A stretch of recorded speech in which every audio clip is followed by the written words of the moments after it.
Okay, well, the topic today is representing Jesus in a post-Christian society.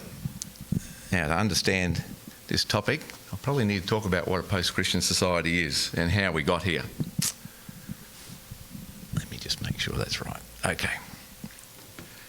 The verse I want to start with having a look at is in 1 Peter chapter 2, verse 11, where we're instructed by Peter and the Lord, who inspired these words, live such good lives among the pagans that though they accuse you of doing wrong, they may see your good deeds and glorify God on the day he visits us. All of the Christian heritage nations in the world are now in various stages of secularisation.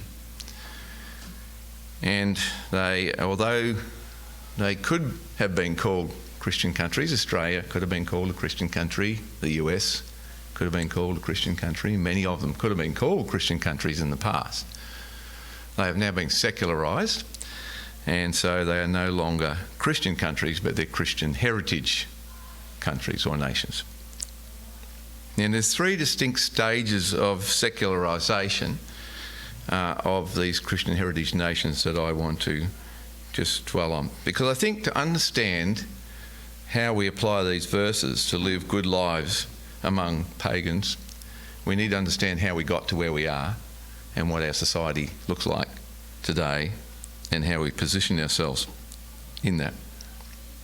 Prior to 1994, when there was a fairly significant shift, I would say that there are probably three distinct, I'm going to propose that there are three distinct stages of secularisation. Prior to 1994, we were in the positive world in nearly all the Christian heritage nations.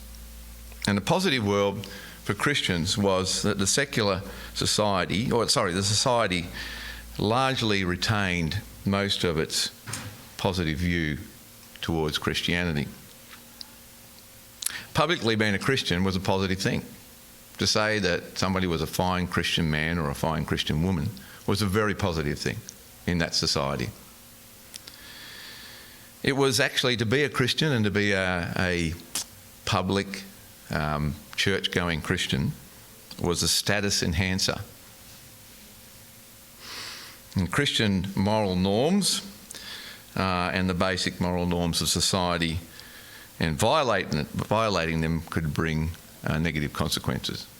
So it was, not only was it positive to be Christian, to attend church, to identify with those values, but they were the norms that were expected in society.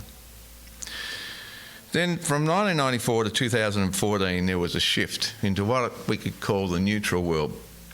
And in the neutral world, society took a neutral stance towards Christianity. Christians no longer had the privileged status, but they also were not disfavoured. Being publicly known as a Christian was neither positive or negative, and Christianity didn't have as strong a status-enhancing capacity if you were a Christian, but you still had a voice as a Christian in the public square, what was called the public square. And so Christians were asked to make comment in the public arena. They were consulted with in the political arena, and particularly in the social services arena. In 2014, there was a significant shift around that period to the present day, and we moved into what I've called the negative world. And society has become negative towards Christianity.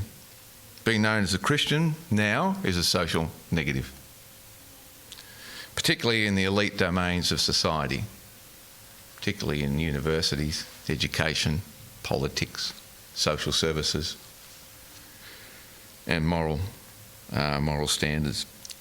Christian morality is expressly repudiated publicly, and it's actually Christian morality is seen as a threat to society and the public good. Subscribing to the Christian moral view or disagreeing with the secular moral order brings negative consequences. Now, we've got a classic example of that recently, which was very much splashed through the media, of Andrew Thorburn. I think most of you would know that story, where Andrew Thorburn was appointed as the CEO of Essendon, and he lasted one day because he refused to actually disengage from his Christian activities, identification with the church. He didn't express the views of that church. There was one sermon many years ago where an unwise comment was made. That's what they appealed to, and said that he was of unsatisfactory character to be the CEO, and the very fact that he was part of a church that followed the moral codes of the Bible was a big negative, and in the end he was forced to resign because he was a Christian. That is a classic example of subscribing to a Christian moral view being a negative in today's society. It makes it very hard for Christians then to feel confident about actually declaring they go to church.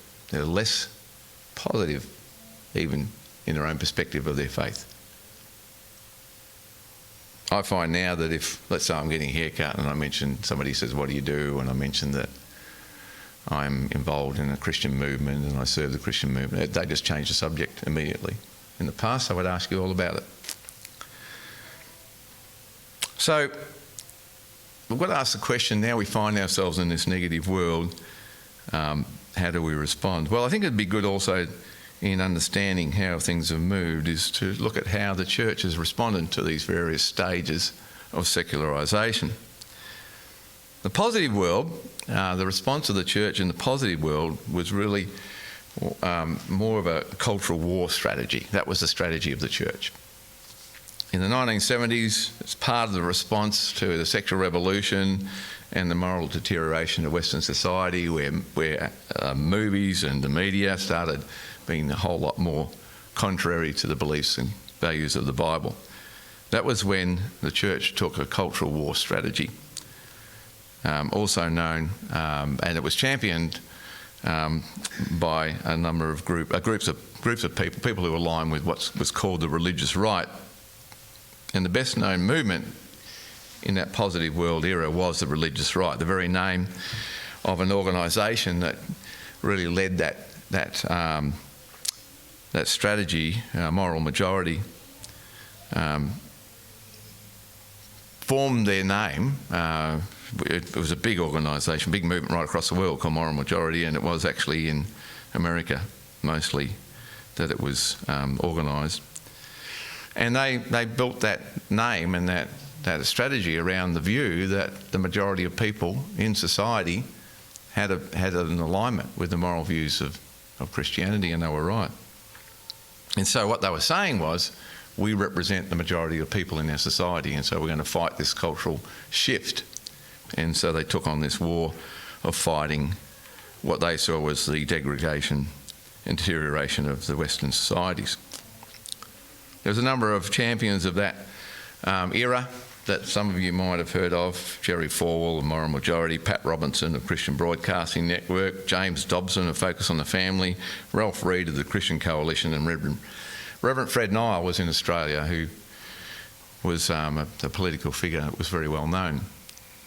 Most of you who I'm talking to probably have never heard all these people, because most of these people were most prominent when you weren't even born. In the later part of that positive world era, another strategy started to emerge, and it was called the seeker-sensitive strategy. Now, you might have heard of that.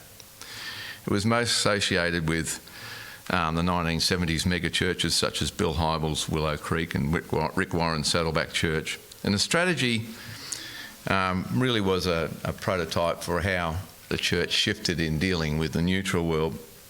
The term seeker-sensitive actually was predicated on the underlying understanding that people were still friendly to the church and that they were seeking.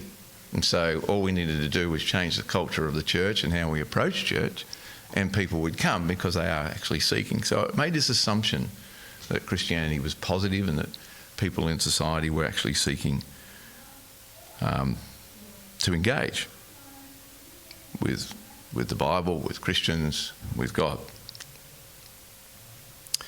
And the way that Bill Hybels developed that seeker-sensitive approach was he went door to door in the suburban Chicago, actually went door to door, and he surveyed unchurched people to find out why they didn't attend church. And then he designed his church around what they said.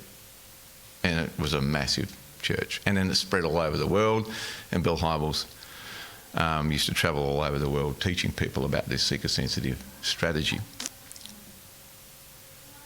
Around that era, I was appointed that was my first pastoral ministry in a little church down in Notting Hill in the 80s. And so, not even knowing about all this seeker-sensitive stuff, I decided that I would go door to door in our neighbourhood to every house in the neighbourhood that I thought was in our catchment area and knock on the door and say, "Hi, I'm David. I'm the new pastor on the church down the road. I believe the church exists to serve you. How can we serve you?" Now, in those days, it was legitimate for me to do that. I knew that I'd get a positive response, and I did. People would often invite me in, have a cup of tea, have a chat. Now, I think if you did that, they'd be calling the police. Or they'd tell you to get lost, or they'd set the dog on you. It's just a very different world. In the neutral world, the way in which the church responded to the fact that there was a shift in society and Christians were neither respected anymore or disrespected, they took on that seeker-sensitive strategy and started to think, well, okay, now that people aren't seeking as much, then we've got to go to them on their terms. We have to go to them and we have to engage with them in the culture, in their cultural context. And so it was called a cultural engagement strategy. And although the society wasn't denouncing Christians, they were ambivalent. So the Christian leaders of the time and the churches that were most effective, and the church globally, in the context of Western nations, they started engaging society. They would go to university campuses. They would speak to university groups. They changed the way they did their services. They leveraged media more, and they started to form some very large media organisations across the world. And some of those still exist today, but many of them have now gone. Some of these cultural engagement people, such as Tim Keller, were invited into large forums, secular forums, educational forums, to speak on behalf of the church. Christianity Today became a very popular magazine both in Christian circles and beyond, and the author Andy Crouch was a very big name in guiding the church how to be engaged with society. But then we moved into a negative world, and the church, I think, is struggling to work out a strategy as how to engage in this negative world. I don't think we've got a global strategy or a universal strategy. I don't think many people know what to do because there's still massive changes going on and even more negativity being encountered by the church. So I want to just get an idea of why we're where we are and what are the challenges for us. Part of the nature of this negative world is, well, the unique things that we're now encountering is the rise of the nuns. And the last census that was conducted came back with some interesting results.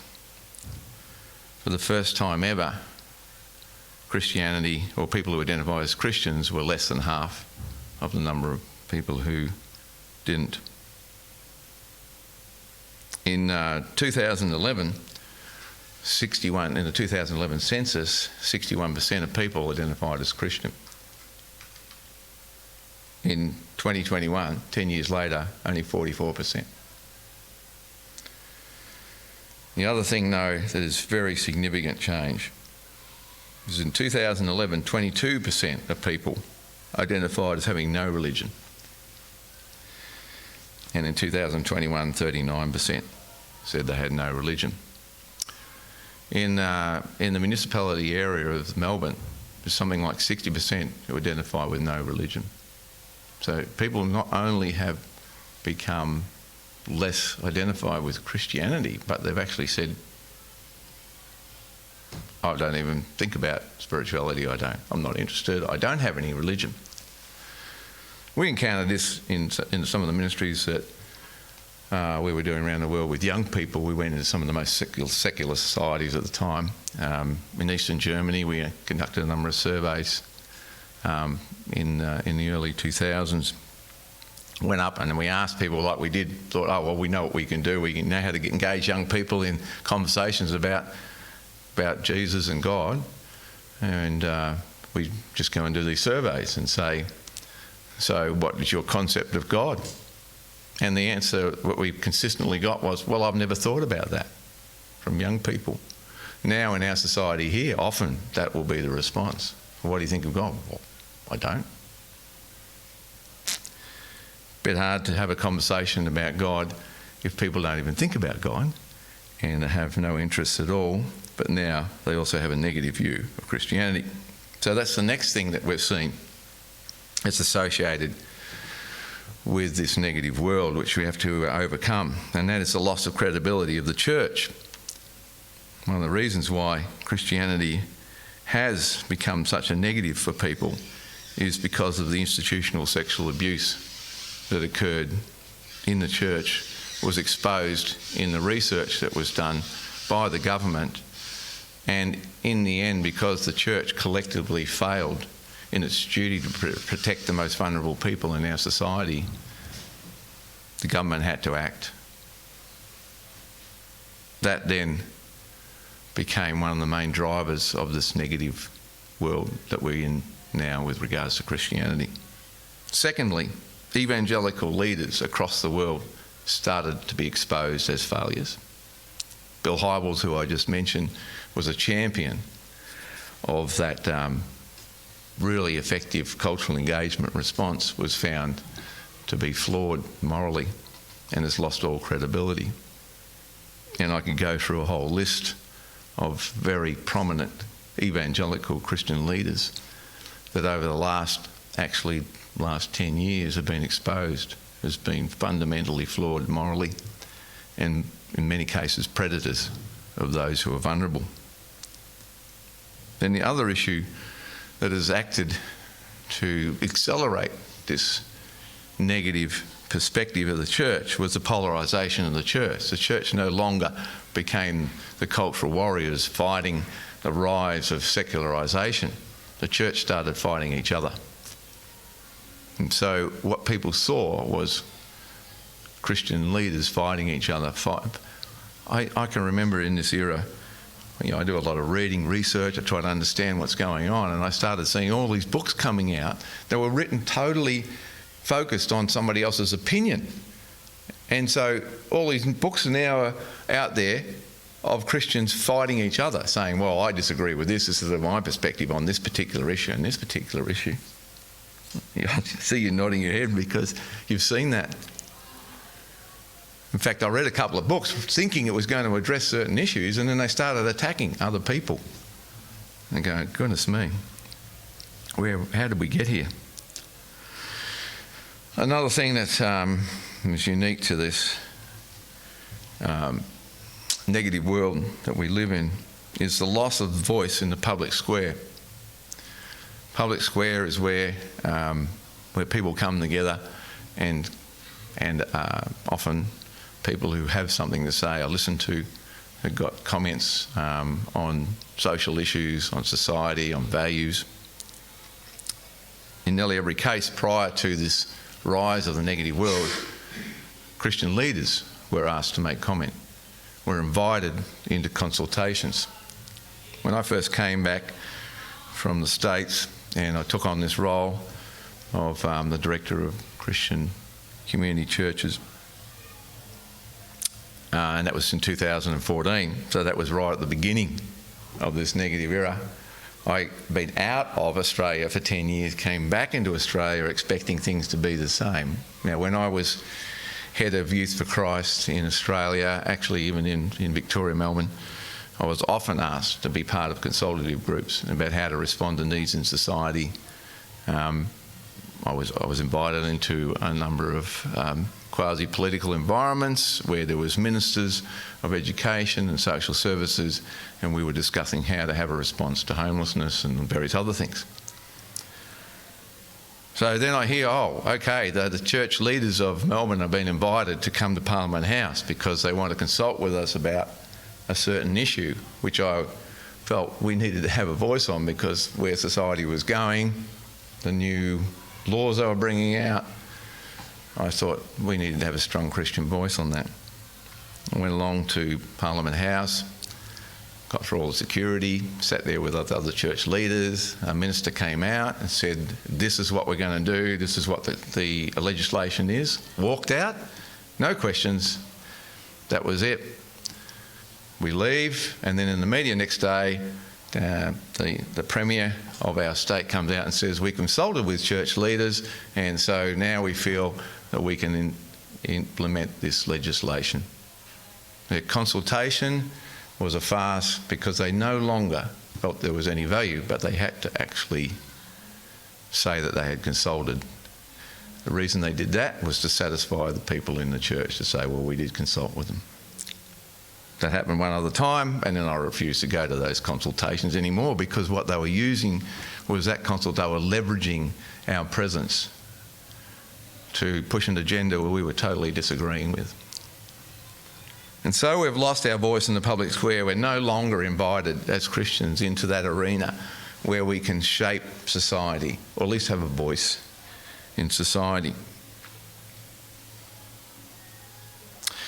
And then the last thing that is characteristic of this neutral era was the disengagement or judgmentalism of the church. So the church has said, well, okay, we know that society is completely lost its way, and so we're going to disengage. It's called monasticism. You separate yourself from society. You form these little ghettos of Christians, and you no longer engage in society because you know it's a negative place and that you're just waiting for Jesus to come back to get out of this horrible world. Well, my Bible doesn't tell me that's how I'm meant to respond in society. We're told to be in the world but not of it. But there's this disengagement, this compartmentalising of life, this unwillingness to identify as Christians. So we go to church on a Sunday and then we go out and we see a separation.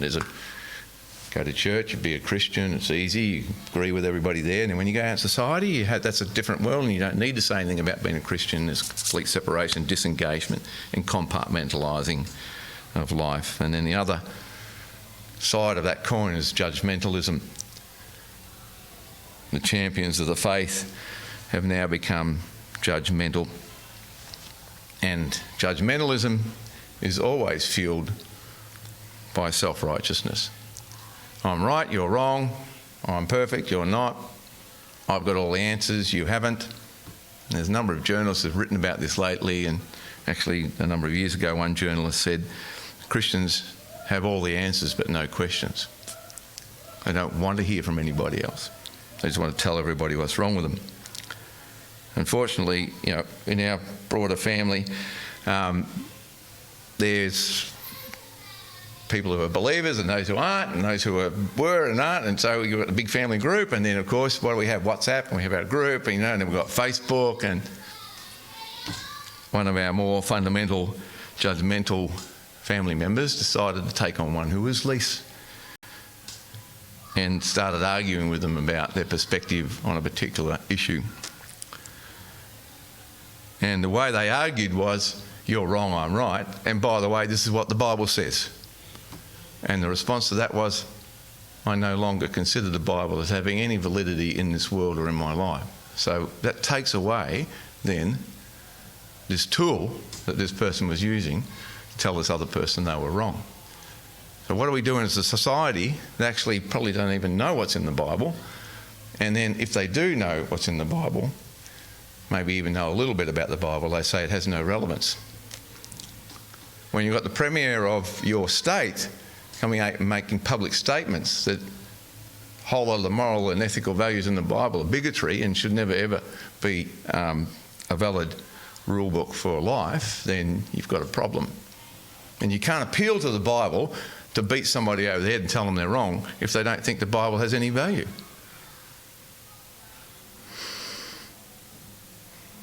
And so judgmentalism fueled by self-righteousness, I've got everything right, you're all wrong, is not the way to win the world.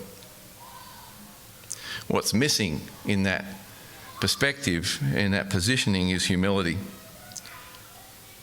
And there's an absolute absence of the fruit of the Spirit,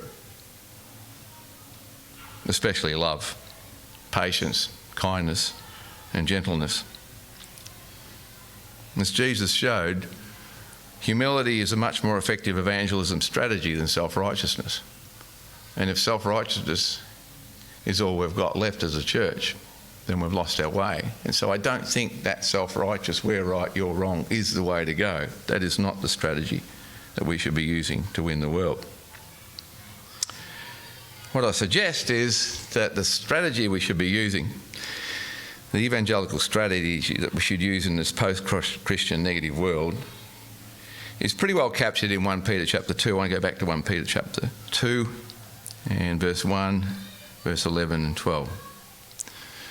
Therefore, rid yourself of all malice and all deceit, hypocrisy, envy, and slander of every kind. Dear friends, I urge you, as foreigners and exiles, to abstain from sinful desires, which wage war against your soul. Live such good lives among pagans, that though they accuse you of doing wrong, they may see your good deeds and glorify God on the day he visits us. So the challenge for us is, even though you might be appointed as a new CEO of Essendon and then told that your Christian alignment and values and position in the church is inconsistent with where the world is, and therefore you can no longer have that job. Being accused of doing wrong when that man, Andrew Thorburn, did nothing wrong. He didn't make any statements. He was condemned for a statement that was made in a sermon 9 years ago. Even though he was condemned doing nothing wrong, he still appealed to the fact that he was a follower of Jesus and that he should love everybody, and showed that he was a good person by the things he did rather than the things he said. So I think the strategy that we should deploy in the context that we find ourselves is relational engagement.